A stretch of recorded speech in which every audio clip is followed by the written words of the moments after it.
Kumusta? Ako si Jack. Pag-usapan natin ang isa sa pinaka-kontrobersyal na presidente sa kasaysayan ng Pilipinas, Rodrigo Roa Duterte. Si Rodrigo Roa Duterte, kilala bilang T-Punisher, isang leader na hinangaan at tinutulan sa parehong paraan. Sa video na ito, susuriin natin ang makulay na buhay at kontrobersyal na pamumuno ng ika-16 na Pangulo ng Pilipinas.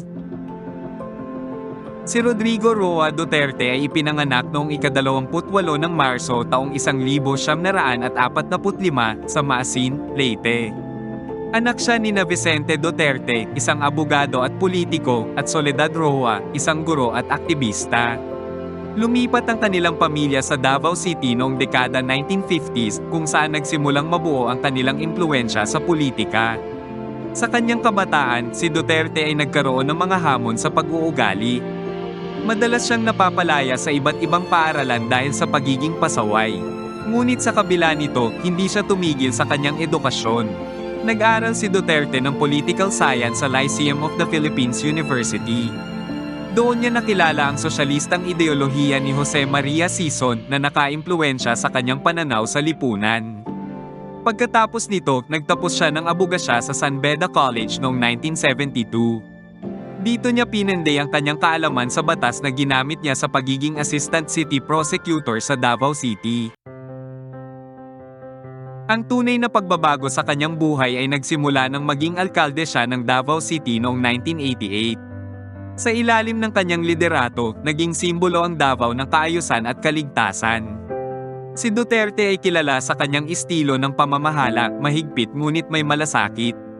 Nagkaroon ng curfew para sa mga kabataan, regulasyon sa mga bar, at epektibong kampanya laban sa kriminalidad. Ngunit sa likod ng tagumpay ng lungsod, nakatali rin sa kanya ang alegasyon ng Davao Death Squad. Bagamat itinanggi niya ang mga paratang, ito ay nagdulot ng matinding kontrobersya. Taong 2016, tumakbo si Duterte sa pagkapangulo sa isang plataporma ng pagbabago. Kakaiba ang kanyang estilo sa kampanya, direkta, walang paligoy-ligoy, at minsan ay bastos. Ngunit ito rin ang nagdala sa kanya sa tagumpay sa isang landslide victory. Bilang ika-16 na Pangulo, agad niyang inilunsad ang kanyang mga pangunahing programa, partikular ang War on Drugs, na naging marka ng kanyang administrasyon. Sa ilalim ng War on Drugs, libu-libong operasyon ang isinagawa laban sa mga drug syndicates. Bagamat maraming sumang-ayon sa layuning ito, hindi rin may kakaila ang dami ng naitalang patayan na umani ng kritisismo mula sa loob at labas ng bansa. Kasabay ng kampanya laban sa droga, isinulong din ng administrasyon ang Build program.